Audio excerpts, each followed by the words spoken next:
one partner loses their job and another has a bad breakup with someone else at the same time. And it's just, you want to be there for both of them. It's not like, this sucks that this part of the contract I didn't read. It's like, no, you want to be there for them.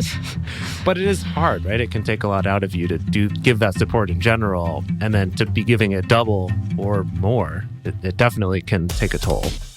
Welcome to the Multi-Amory Podcast. I'm Jace. I'm Emily. And I'm Dedeker. We believe in looking to the future of relationships, not maintaining the status quo of the past. So whether you're monogamous, polyamorous, swinging, casually dating, or if you just do relationships differently, we see you, and we're here for you.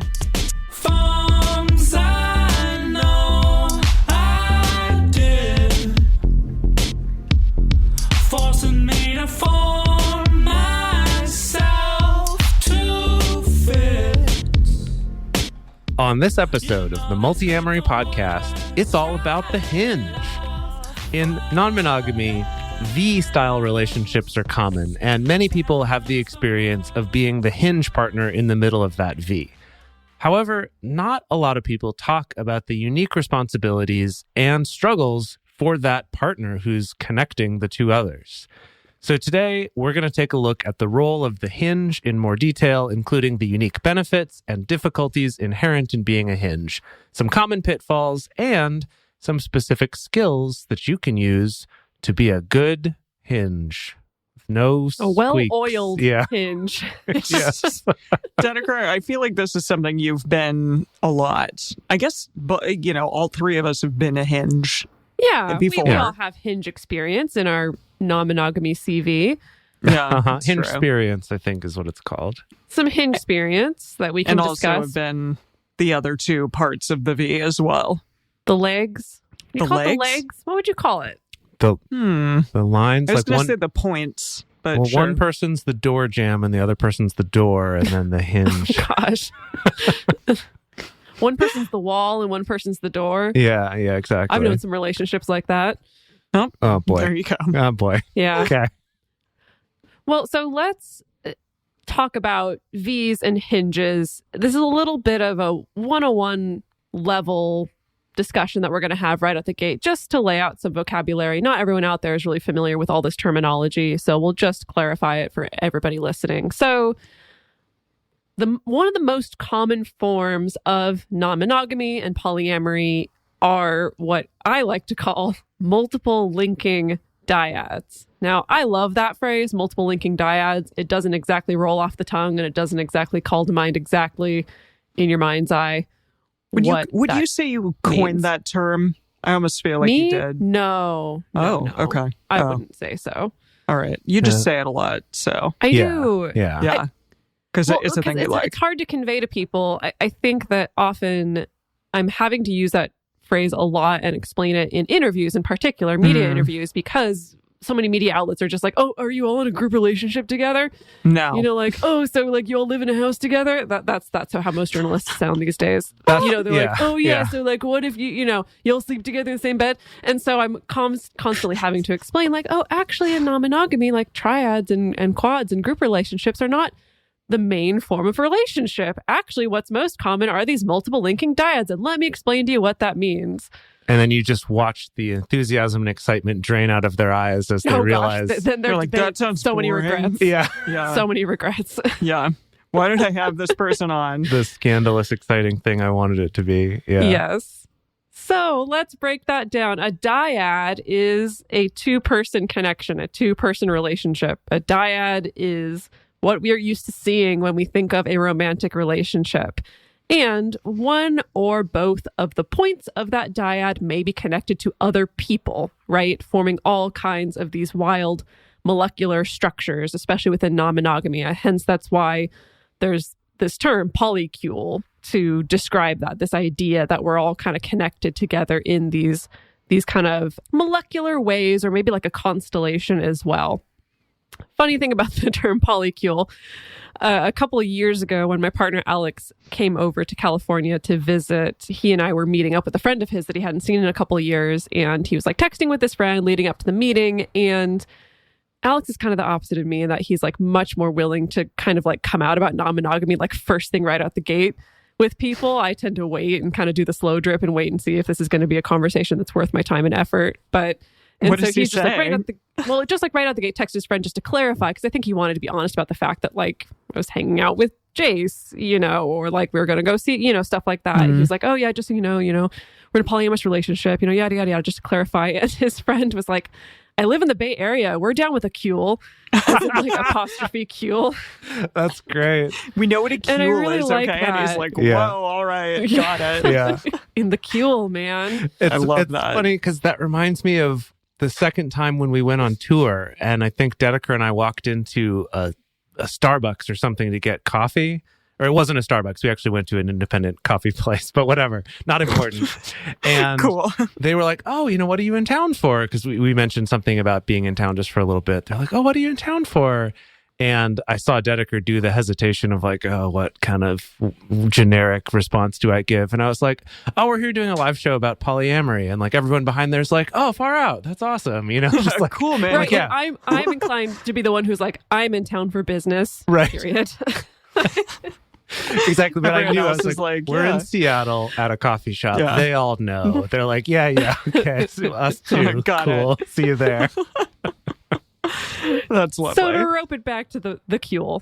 Yes, the So cool. if we think about this molecular structure, these multiple linking dyads, that means that V-shaped structures are common. So one point or one person who is in relationship with at least two other people. And those two other people may or may not also be seeing other people. For the purposes of this episode, we're going to be mainly focusing on Hinge partners, so the person, quote unquote, in the middle in this V-shaped dynamic, as opposed to we're not necessarily focusing on triads, open or closed triads, or anything like that. Like that's kind of the main dynamic that we are looking at today. So yeah, it's not a closed triangle where the two other points are together, but rather it's an open triangle, which makes a V. Cool. Which makes every other journalist so sad and disappointed to be talking to me. That's all right. They can get over it. All right, so let's talk about the unique benefits that Hinge partner, so the person in the middle, receives when they are in a V relationship.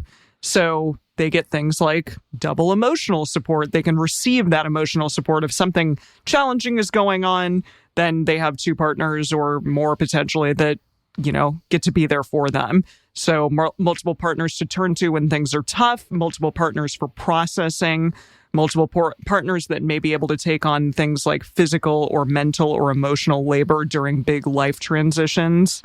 That's great. Child rearing, stuff like that. Yeah, so I know, Jace, you have experience of multiple partners, for instance, escorting you to have like a medical procedure done. Mm-hmm. I've for also been one of multiple partners escorting someone to that. Yeah. Exactly. Absolutely. Oh, yeah. I've been there for that, too. Yes. Mm-hmm. I also, a lot of the usual party line benefits of polyamory, like different needs met by different people, stuff like that, or a sense of chosen family or community, or the acceptance and validation that can come from multiple close partnerships. Things like that. I mean, I know that, yeah, in the past, like when I had a lot of partners at a function or event together, like it felt really cool. It felt really fun. Yeah. In a way, I think these benefits that we're coming up with for the Hinge partner kind of are just sort of the benefits of being polyamorous at all, right? Of just having multiple romantic relationships or multiple sexual relationships or whatever it is. And while I think that to people who are new to it are like, yeah, cool. Like you're dating more people, you get all the fun and stuff like that. But it is also very, can be very profound and very serious. Like we're talking about having people there to support you through some medical procedure or, just when things are hard. And I think that to take that even a step further, there's kind of like you have a larger safety net in a way.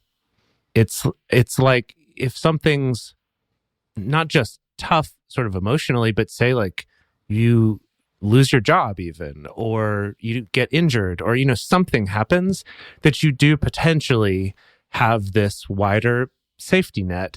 And then also you have kind of other people there, right? Where it's like that thing of, maybe I locked my keys in my car and, want to ask my partner to come help unlock my car, but they're busy. Maybe I have another partner who also has a set of keys to my car or something like that, right? That it's just kind of extending this safety net out there and having more people to spend romantic time with, to celebrate things together with. You get more anniversaries to celebrate, which is fun. And of course, you get extra birthday gifts. Yes.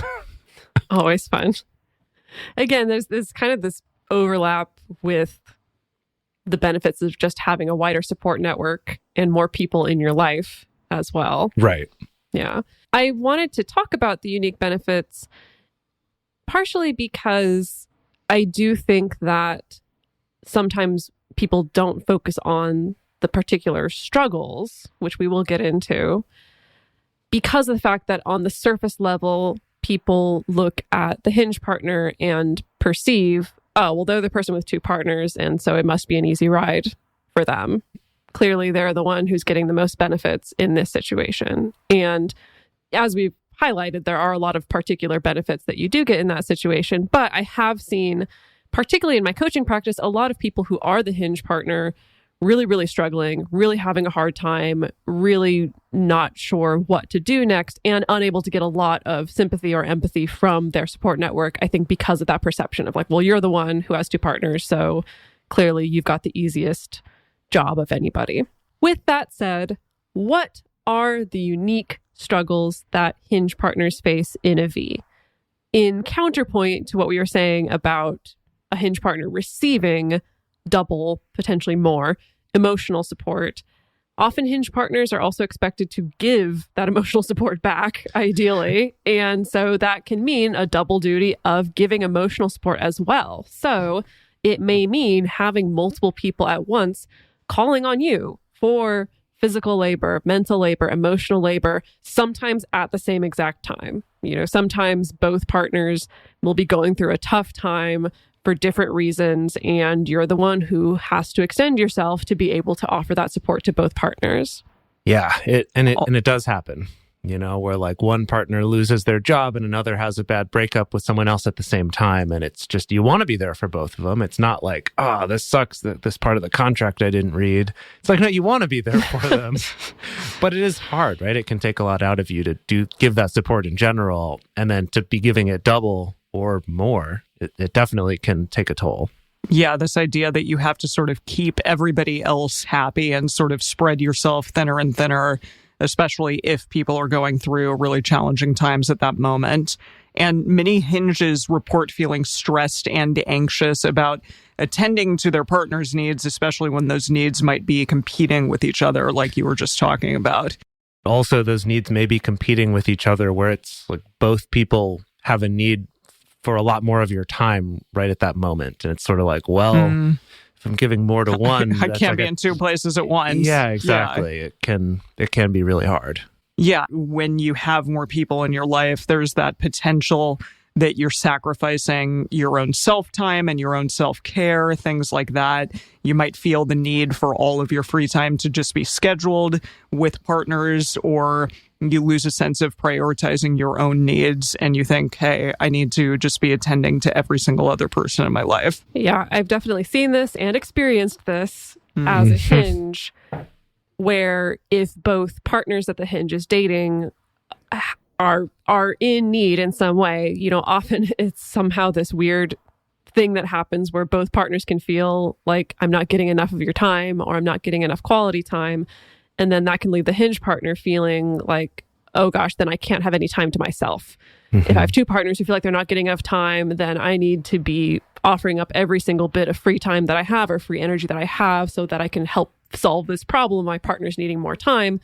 And on paper, that seems like it makes sense. But then in reality, often it backfires, right? It's the whole thing of, if you're not caring for yourself, then you can't really care effectively for other people. And it creates often a not great cycle for Hinges and their partners. Of a Hinge feels just like stretched to capacity. Often that doesn't actually solve the issue. It just makes everybody a little bit more stressed and disappointed at the same time. Yeah, really. And then also, you get double birthday gifts, but you also have to buy double birthday gifts.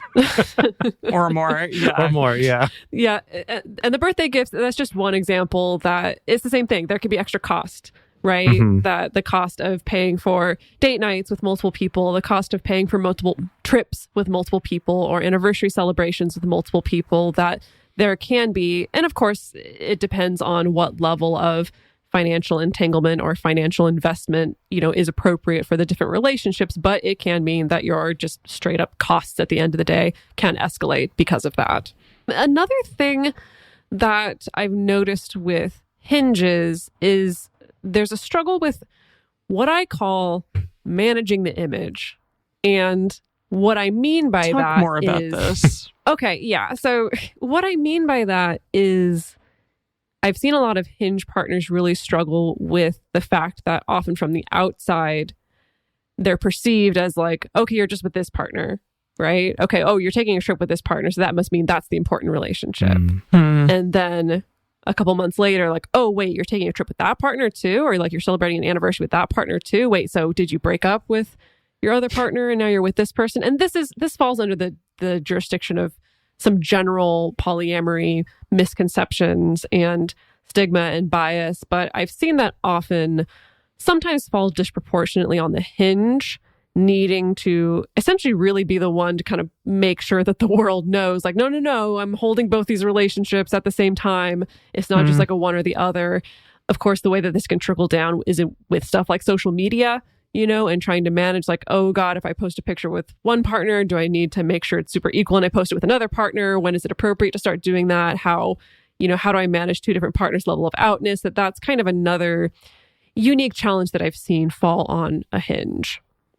Does that make sense? That's a really good point. Yeah, definitely. And I think that can happen for the people who are sort of on the ends of that as well, like the people in the V arms. But yeah, especially for the Hinge, there is kind of that burden of making it clear that just because I brought this one person to this event doesn't mean that the other person's not important or whatever. And it kind of also, managing levels of outness with multiple partners can also be challenging too. Yeah, especially if not everybody is on the same page in that way. Right. That can definitely be challenging. Right. Yeah. So let's talk about some common pitfalls that occur for Hinges.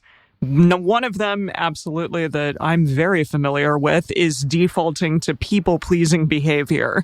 So doing things like saying yes or agreeing in the moment to avoid a negative reaction for one or both of your partners. Even things like avoiding difficult conversations. You may also just not have like the emotional bandwidth to deal with difficult conversations from multiple people. You might not be standing up for your own needs, again, because you have a limited amount of time and a limited emotional capacity. And so you feel like, well, crap, I'm going to cut myself out before I cut out, the needs of these other people that I care so much about. Yeah. This is another cycle that I see play out pretty frequently, that the more the two V partners maybe are getting disappointed or let down or feel like their needs are not getting met or they're getting frustrated, the more pressure that a Hinge feels to people please, to really try to make up for lost time or make up for the mistakes that they're making.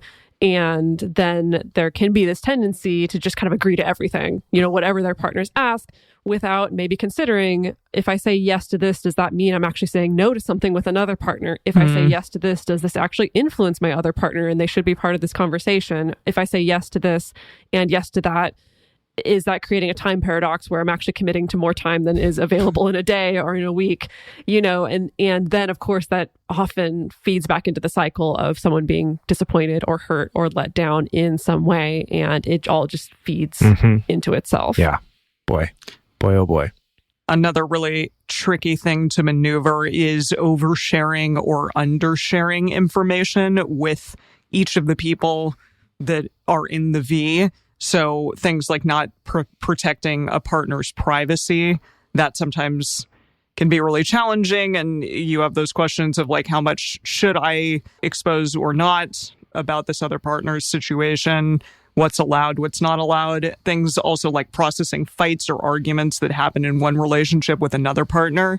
I think this is another reason to hold your friends and those relationships closely as well, because having like a a party that's not involved with you in a romantic way, I think can be a more objective person to share your grievances with.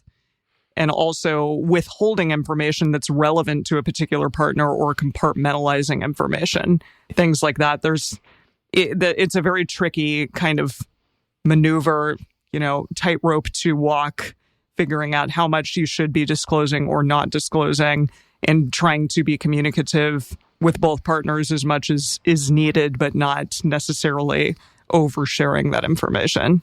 Unfortunately, because just straight up, a lot of people who are newbies, newly opening up their relationship or newly trying out dating multiple people at once, in a consensual and ethical way, there's no script for this.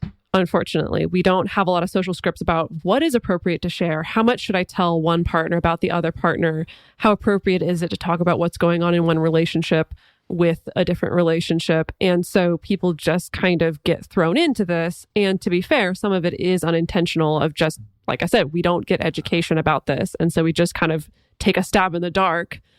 And often people will sometimes go to these unhelpful extremes of either like, okay, well, I guess, I don't know, I'm just going to divulge absolutely everything to, let's say, my nesting partner about what's going on in my new dating relationship. And I'm just going to be full free flow of information, not worrying about what privacy boundaries my new partner may have or not.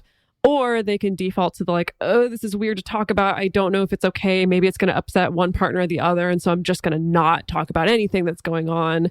And sometimes can fall into a weird, semi-unintentional, don't ask, don't tell arrangement. And neither of those extremes tend to work out very well for people. Yeah. It's finding that balance, because sometimes people can take that privacy concern too far to the point where then it starts to feel like keeping secrets or withholding things. That's a good point. It is a tricky balance to find that gets easier with practice. And in the second half of this episode, we're going to get into some techniques and things that could maybe help you get a handle on that. Another one that we have here is, Detter, you wrote this down as bad PR, which I really like. Yeah, that's what I call it. But essentially, it's that same thing of if you're sharing stuff about one partner with another one, that you may be either intentionally or unintentionally only sharing information that casts that person in a negative light.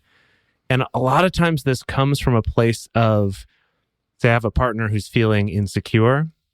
So I want to reassure them. So I'm going to tell them how they're better than the other person that I'm dating, or maybe tell them about some negative trait of that person. And it's just, don't do it. Don't do that.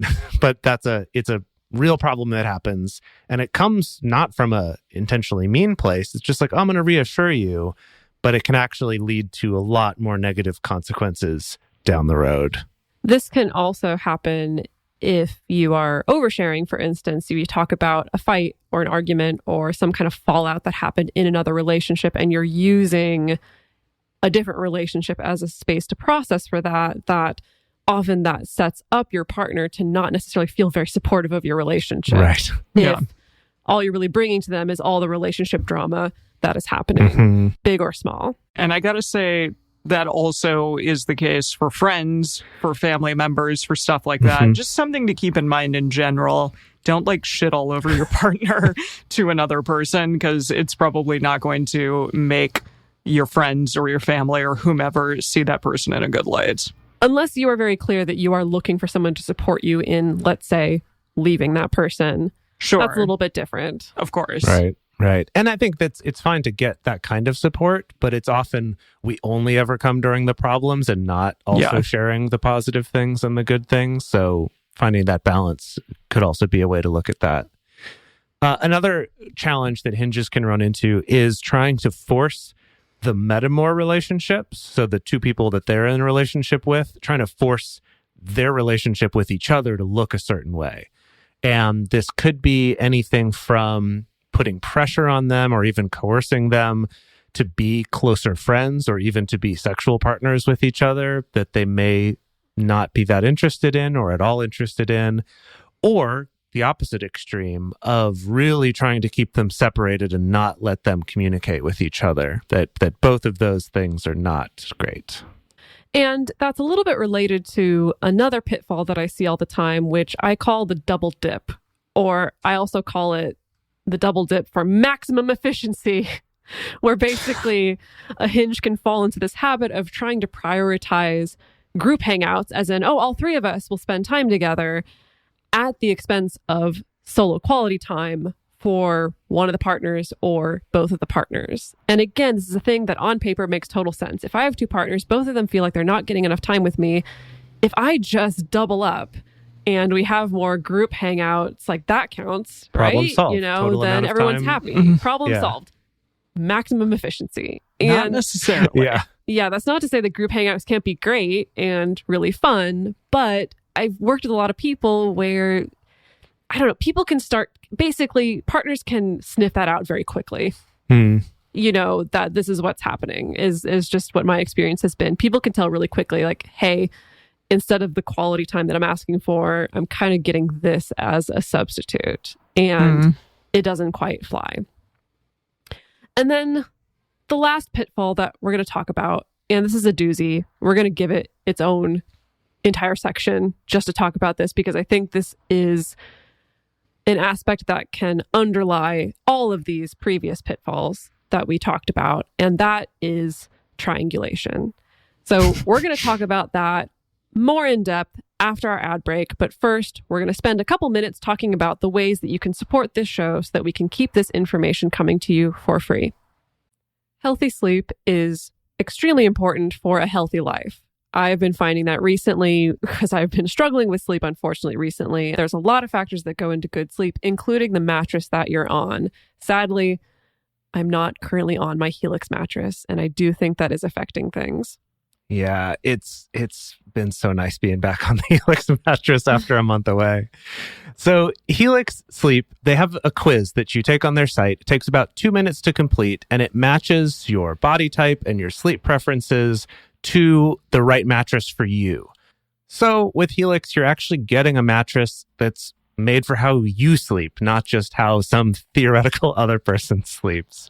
They also have, everything from soft to firm mattresses, as well as mattresses specifically for cooling you down if you sleep hot, or a Helix Plus mattress for plus size sleepers.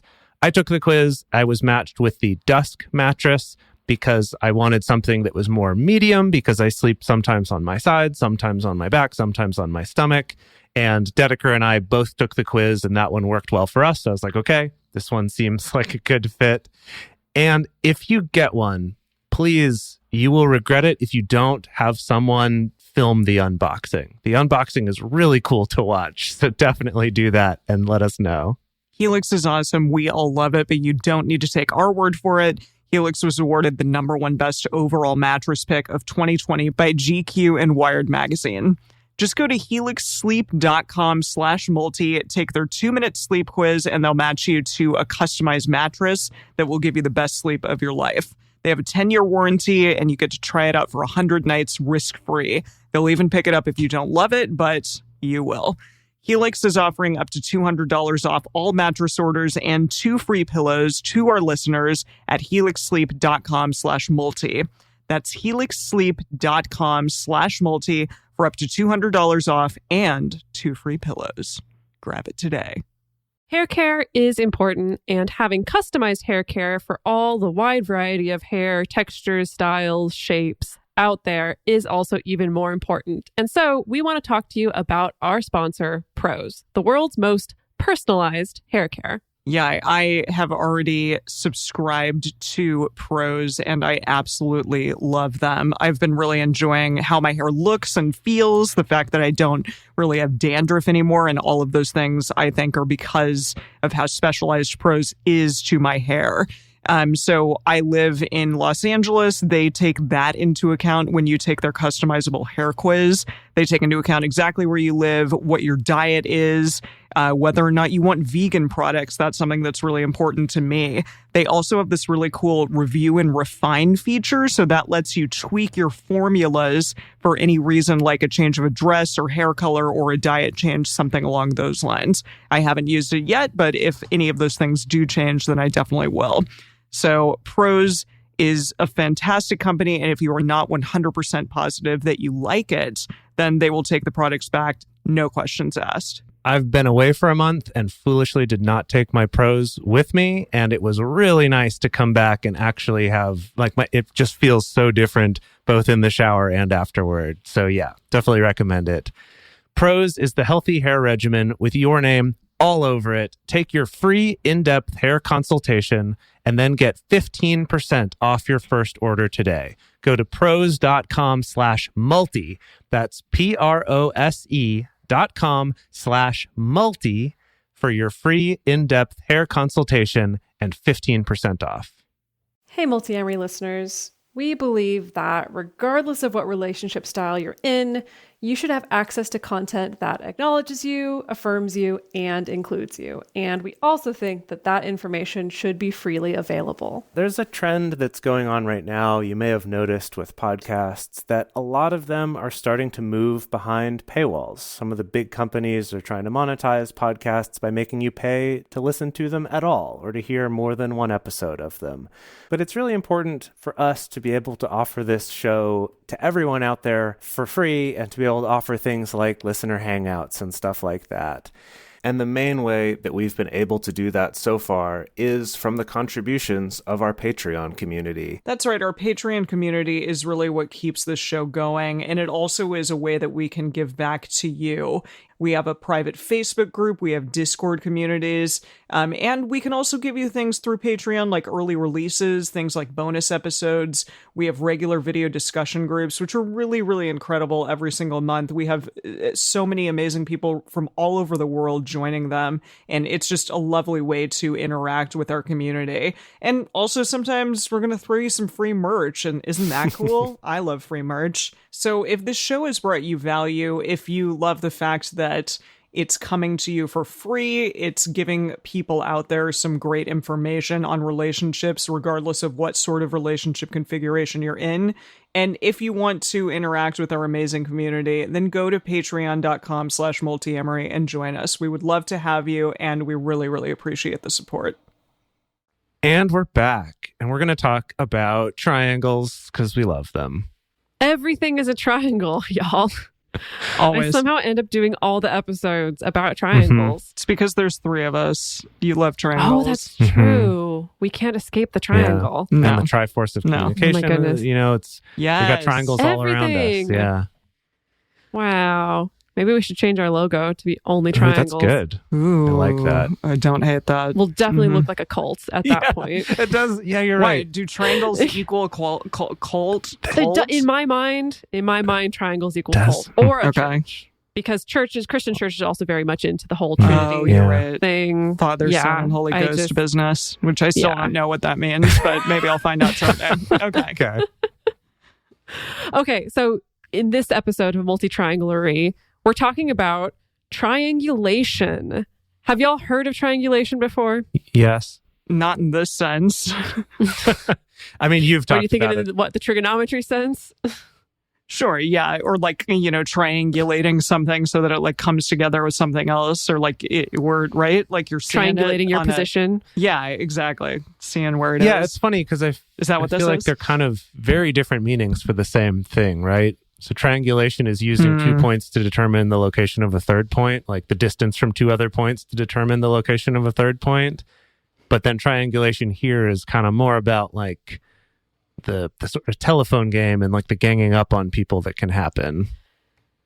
Yeah, we're going to talk about, there's a couple different flavors of what I'm going to call psychological triangulation. So as a term, it first came to be associated with the work of psychiatrist Murray Bowen. And Bowen developed in the 60s basically family systems theory, which was a theory about behavior that looks at families as an emotional unit, uses systems thinking to describe the unit's interactions. And so Bowen theorized that if you have a 2-person emotional system that becomes unstable or comes under stress in some way, it will naturally form itself into a 3-person system or a triangle. As in, like, it will draw in a third point, a third person.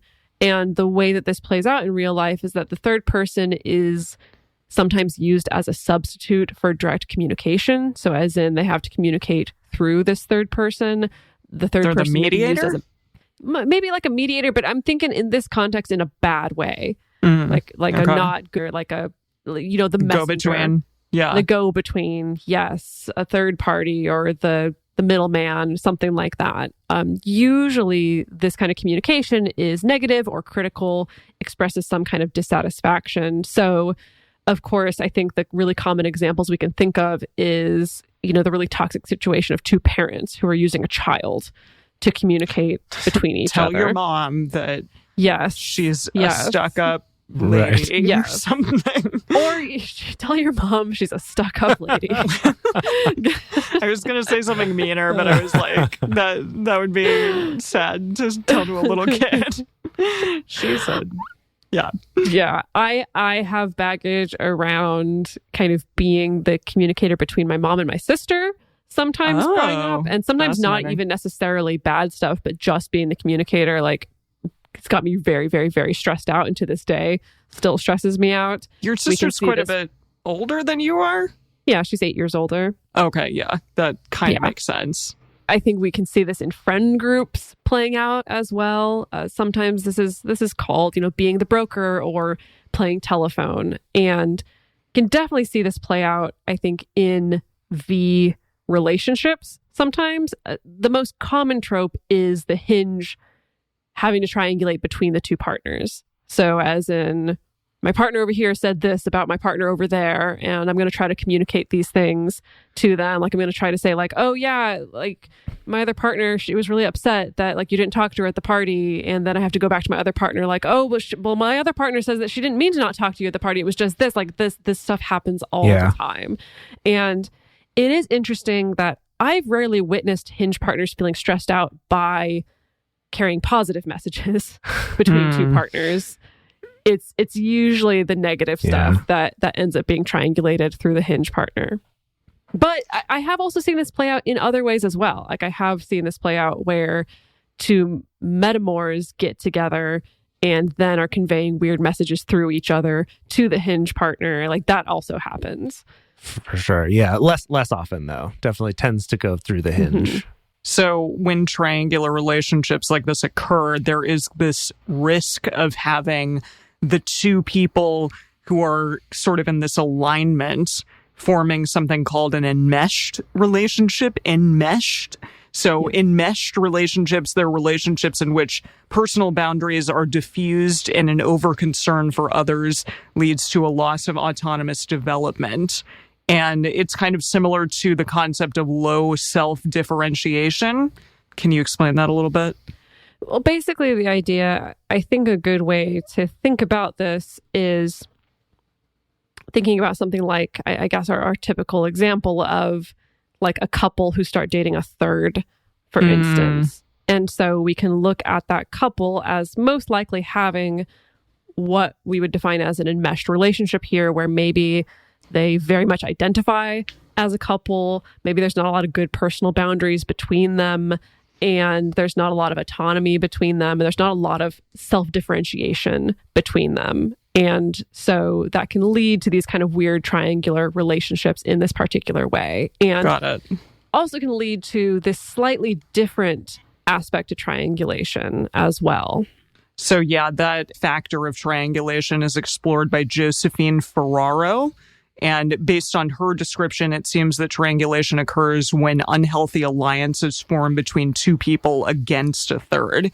So, for example, that could be like a son and a father against a mother, or a mother and her daughter against another daughter, something like that. I have definitely seen that in my own life with my mother's siblings and my grandmother. Oh, God.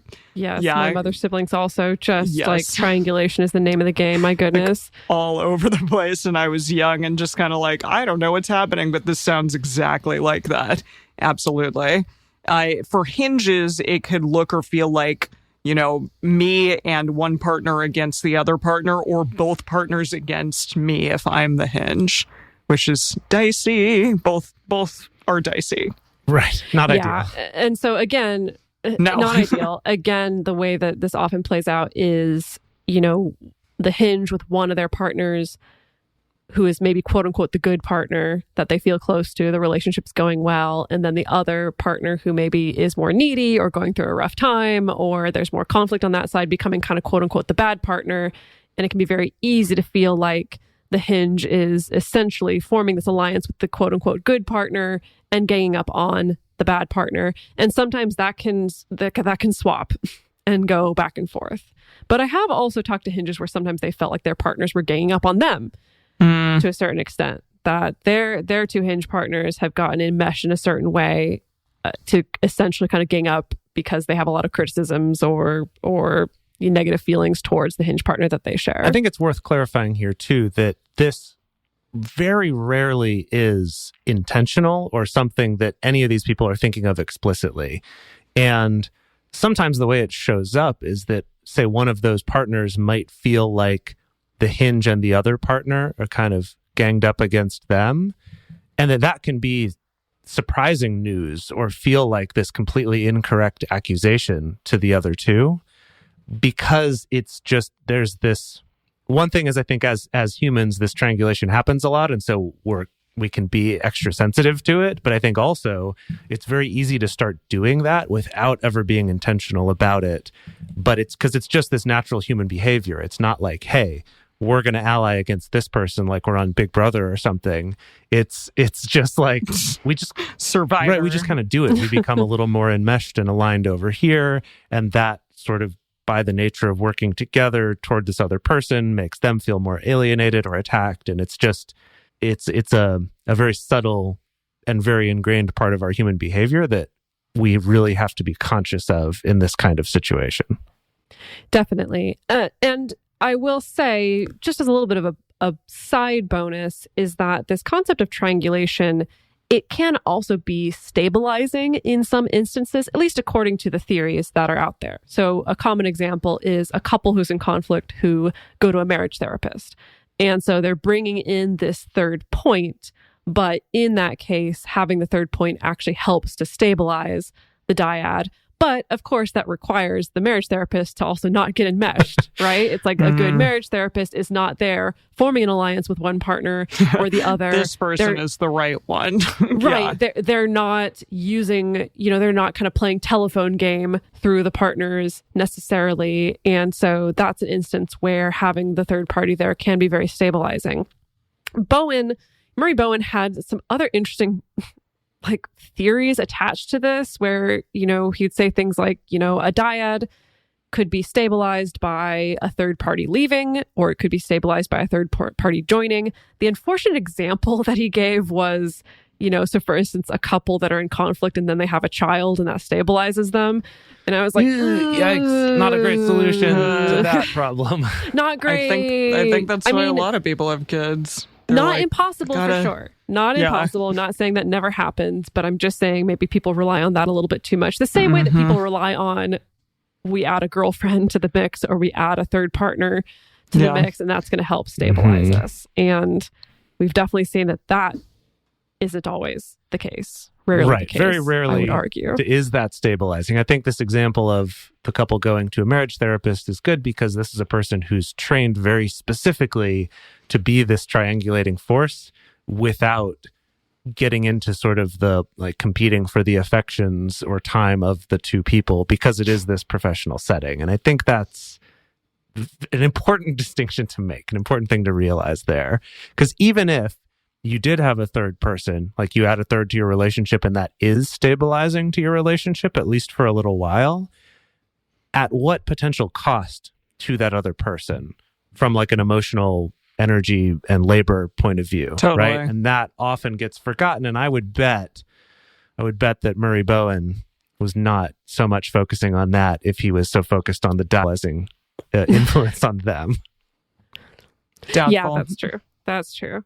There's also a lot of overlap here with the Carfman drama triangle, which we did cover just a super brief overview that basically that's the theory that posits that in a triangular system, people will fall into these roles of victim, persecutor, and rescuer, and will often perceive the other two in different roles and will kind of fall into playing out that role in a particular way that's not very helpful. We cover that more in depth in episode 187. So we highly recommend that you go and check that out as well. Yes, 187. That's how long ago it was. Are you kidding? Really? I felt like we just did that one. 187 and we're on 300 and whatever. No, Emily, we did it in September of 2018. Yeah. Jesus. It was a good one, though. Time flies when you're having fun on a podcast. Yeah, I know. I remember it. That's one of the ones that I do remember. That's why I'm like, we must have done it like yesterday. All right, cool. So briefly to review, I just really want to make sure that people hold in their minds this awareness of this triangulation dynamic, that basically triangulation means that you get tangled up with both the telephone game of brokering a relationship or brokering communication between two people, and also can get tangled up with this 2 against 1 dynamic that's very easy for us human beings to fall into. Maybe we should call it tangulation. Oh. Tangulation. Yeah. Tangled triangulation. Yeah. I like tangulation. That's fun. So let's talk about what does it take to be a good Hinge partner. What indeed? Yeah, there's not a lot of hard research out there on what makes for a good Hinge partner, at least not yet. I hope that day will come where we can start to see that. So what we've done is we've taken a look at what the community is saying about Hinge partners, people who actually have the lived experience. So we looked at threads in our own private patron-only Facebook group. We looked at threads in the Black and Poly Facebook group, looked at Reddit threads, looked at various blog posts and articles, just to get a sense of what are the recurring themes that are showing up again and again and again based on people's lived experiences. Yeah. So the first of these, and Emily talked about this a little bit earlier on in the episode, but it's having external sources of support that are not just the romantic partners involved in this V.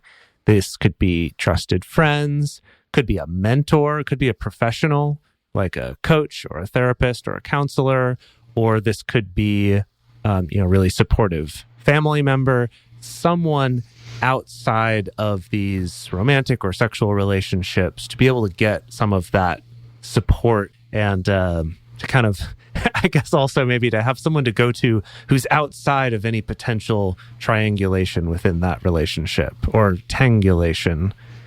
And this is also really important because it provides a way to be able to process or vent without that having to be to one partner about the other, which, as we discussed, generally is always going to go badly. And it also keeps you from only ever being able to go to one partner to get advice about the other partner. That can work out sometimes, especially if all the people involved are much more experienced with non-monogamy, have been doing it a long time. There's a large degree of mutual respect and trust of everyone around. You can then support your partners in what they're going through with other partners, but generally speaking, it's harder. And if you have other sources of support, those are going to be better places to go for that. I have seen Hinges who will figure out half of this, let's say. So for instance, often people who are new, who have just kind of gotten thrown into this dynamic, they're figuring it out. They don't have any scripts. They're trying to find the best ways of doing this. And they do learn very quickly, not great for me to vent to one partner about another, or to go to one partner for advice about the other, or to process, or to only tell negative stuff. Like, they do figure out pretty early on, okay, this is not good. But then unfortunately, I see a lot of very sad and lonely Hinges who then end up in a place of, I have no one. I can't talk to my partners. I don't have anyone in my life who understands.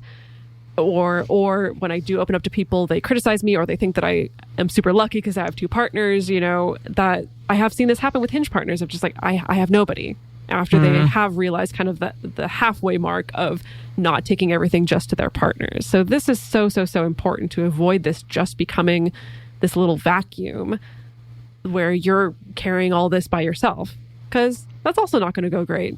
Hinge partners also have a good sense of time management and scheduling. I know it's a trope and a meme at this point about polyamory, but it's true. So that can be things like having good organizational tools like Google Calendar, whether that's a big shared calendar that everyone is okay sharing together, or having separate calendars for both of your partners that you share together.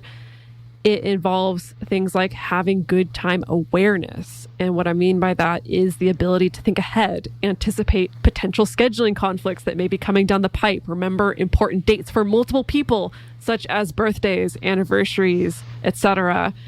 And it also means having good time communication. So as in being proactive in communicating with partners about the schedule, bringing up scheduling conflicts or scheduling puzzles early on. I think it was Kathy Labriola who said specifically, if you're anticipating that you're going to have to negotiate holiday time with multiple partners, bring it up in July. Right. That's when you start talking about it. Yeah. Give a lot of time to figure these things out and let emotions work their way through. And good Hinge partners are able to do that, whether it's about the holidays or even if they see that 2 weeks from now there's going to be some kind of scheduling conflict. I've definitely found that skill of just planning ahead just a little bit more than you normally would making plans is really one of those things that comes up as you're learning to be a better Hinge partner. It's just maybe if you normally plan things one day ahead, you start planning them maybe 2 or 3 days ahead. Even if it's just that little bit, it does make a difference because there's more schedules involved. And another common thread that showed up a lot connected to the time management and scheduling is, a good Hinge partner is someone who can follow through on plans and not cancel all the time for non-emergencies, especially if it's non-emergencies involving one particular partner more often than the others.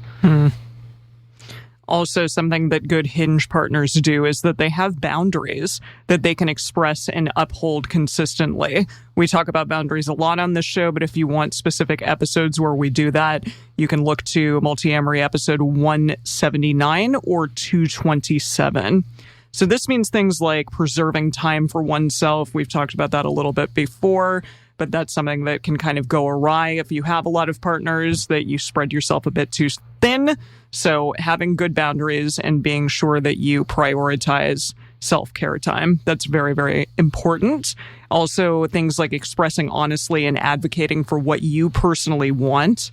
So anything, that can be like what you want out of a relationship, how much time you want to spend with your other partners, how much time you want to prioritize for things like friends, stuff like that. What matters to you, make it heard, make it known.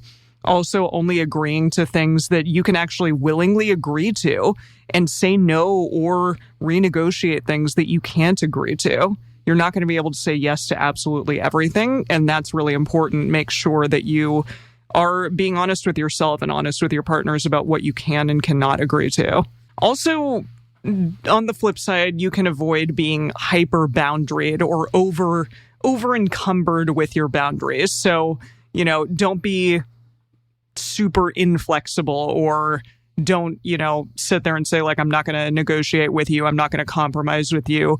Things like that. It's my way or the highway. That's also, it's important to not do that. Just have a sense of flow, but also allow for yourself to get prioritized, not just the relationships that you're in. Another thing that people who are good Hinges do is that they don't compare their partners to each other in negative ways.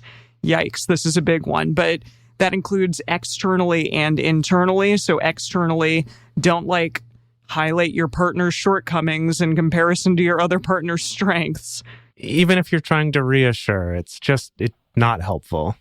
No, it's not helpful. It's not nice. It also is wait a minute, you're thinking that about the person that you're with. Also, internally, it can be very easy to fall into a mental habit of only seeing a partner's failures and internally comparing them to, a real or imaginary better partner. I've had partners be like, well, I want a relationship that looks like X.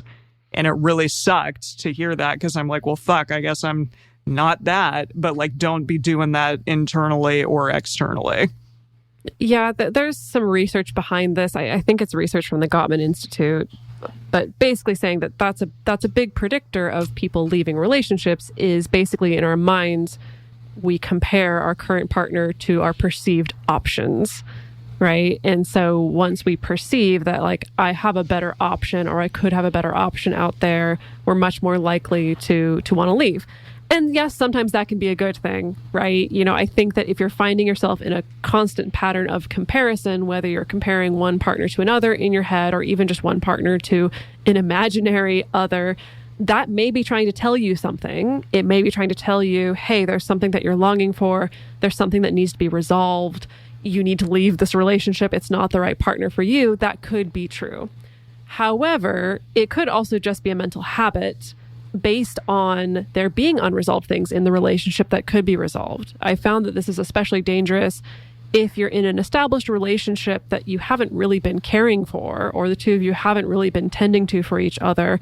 And then if you fall into NRE with another partner, like there's basically going to be no winning there with your established partner. You know, if you're not tending to that relationship, if you're not resolving things, then whoever you're in NRE with is always going to come out looking better. And it's wild to me just how many clients I hear go through this process. It reminds me of almost like this constant cycle of like upgrading your phone. And to be fair, I do think we're in a culture that kind of encourages a little bit of that sort of thinking, especially with serial monogamy. Exactly. Upgrading to the next better. That, yeah, I hear that all the time, that they'll get into NRE with someone and then they're just like, oh my God, compared to my current partner, they're just like so understanding and so mature and so honest, and they really give me what I need, even though I've only known them for 2 weeks. But I just I really think they're the partner for me. And then I've seen clients go through the cycle where then they leave the old relationship, get into the new one, and then it's only a matter of time before the next dose of NRE comes along. It's the same thing. Like, oh my God, I think this person actually really gets me, so much more understanding, so much more mature. You know, that can be a thing, just to be aware of it. So I'm not saying that if you're feeling this need to compare, that means that it's total bullshit and you shouldn't listen to it. But just you should be careful about if you're falling into a mental habit of constantly comparing your partner and they're coming up short all the time. Yeah. Another trait of good, skillful hinges is having a sensitivity to and an understanding about structural imbalances across relationships. And what we mean by structural imbalances here is something like if you live with one partner and not with another, or say you have kids or a business with one and not with another, that's a structural imbalance, right? That's there in the structure of it. You can't change that part of it necessarily, or at least not right away. But being aware of that and having an understanding that does have an effect, and you can't just say like, oh, that doesn't affect anything, I'm going to ignore it.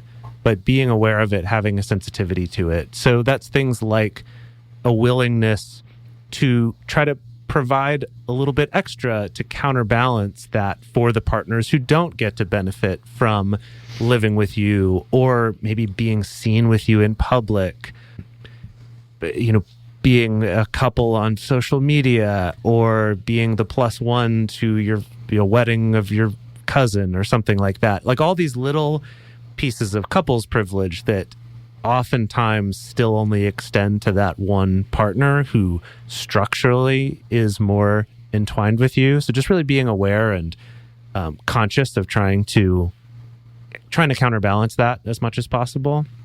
And now, this is extra important if you are consciously choosing or practicing hierarchical polyamory, where you do have sort of a clear primary, whether you use the words primary, secondary, or you just refer to it as like a nesting partner and other partners, whatever it is, like you are consciously aware that there is a difference in the entanglement and the connection and potentially the privilege with this one person that other partners are not going to have, being aware of it.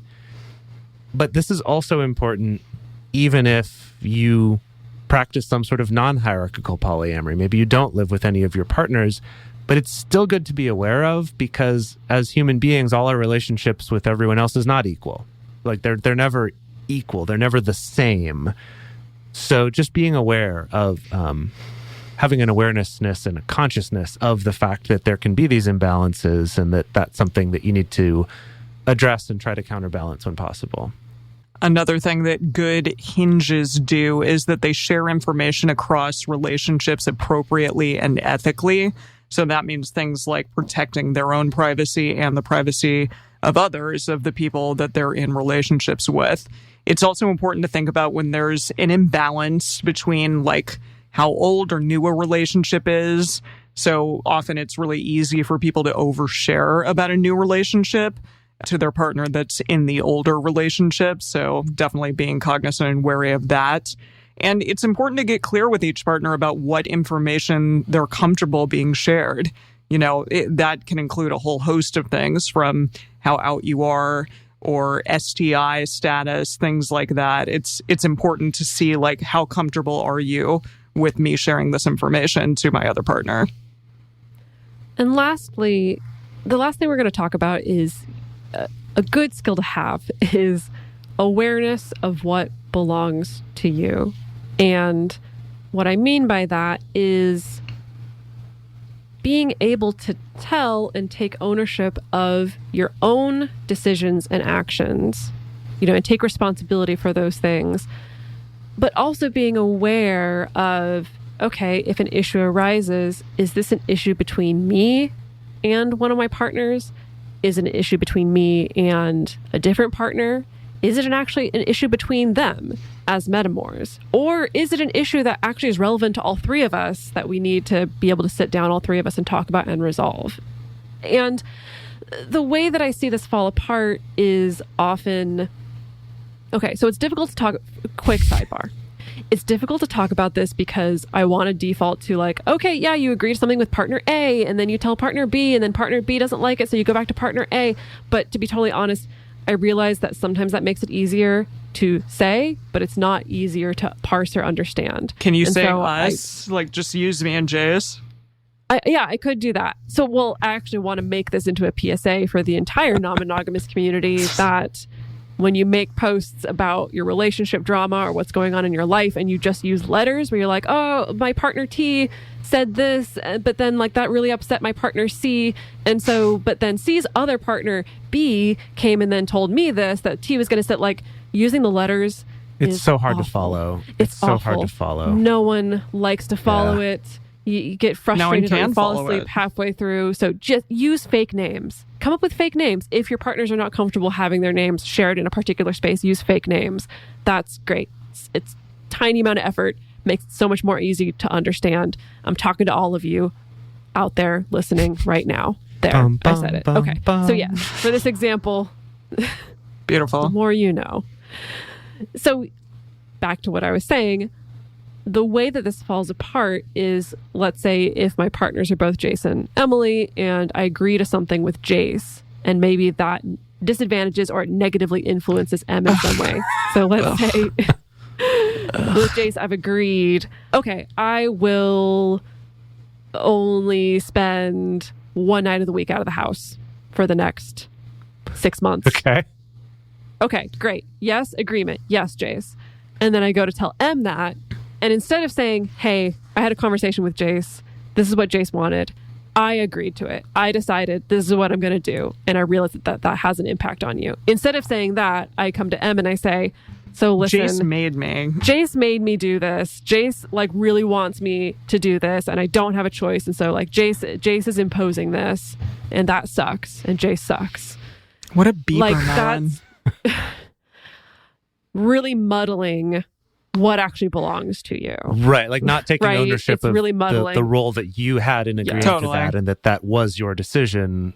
Ultimately, like your partner isn't truly forcing you into things in that way. And if they are, then we've got some other much bigger problems to deal with. Yes. Yeah. And so I've started recently working actually with a lot of triads and Vs, a lot more than I used to, just helping to mediate these things. And this is one of the things that I find the most important when I work with people is taking an inventory of these things.